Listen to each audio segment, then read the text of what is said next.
Hello అండి. బాగున్నారా? ఈసారి ఇంకో టాపిక్ తోటొచ్చాను.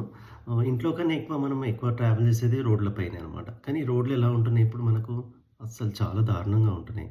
అన్ని గుంతలమయం, పాట్ హోల్స్ చెండాలంగా తయారయ్యాయనమాట. సో, దీని బాధ్యత అంతా ఎవరు చూసుకోవాల్సింది? లోకల్ కార్పొరేటర్ మరి ఎమ్మెల్యే. కానీ అసలు వాళ్ళు చూసి చూడనట్టుగా వదిలేస్తున్నారు. దీంతోటేందంటే పట్టించుకునే నాథుడే లేడు. మనదేమో టైమ్ ఈజ్ వాల్యూ అన్నట్టుగా మనం ఉరుకులు పరుగుల జీవితంలో ముందుకెళ్తూనే ఉంటాం మనం. సో, దీంతోటేందంటే మనకు చాలా టైం వేస్ట్ అవుతుంది. గుంతలమయంతోటి ఆ రోడ్లన్నీ బ్యాడ్ కండిషన్ ఆఫ్ రోడ్స్ తోటి టైం వేస్ట్ అవుతుంది. హెల్త్ కూడా సఫర్ అవుతుంది. టైం ప్రెషర్ తోటి ఎక్కువ మనం స్ట్రెస్ తీసుకోవాల్సొస్తుంది.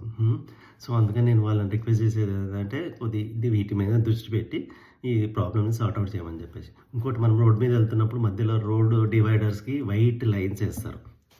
కంటిన్యూయస్‌గా లైన్ ఉందంటే మీరు అదే పాత్‌లో వెళ్ళాలి. ఓవర్‌టేక్ చేయడానికి లేదు.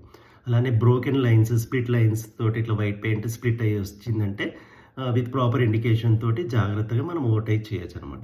ఇది చాలామందికి తెలీదు. సో, అందుకని చెప్దామని చెప్పేసి అనుకుంటున్నాను. Thank you so much for watching. Bye. Take care.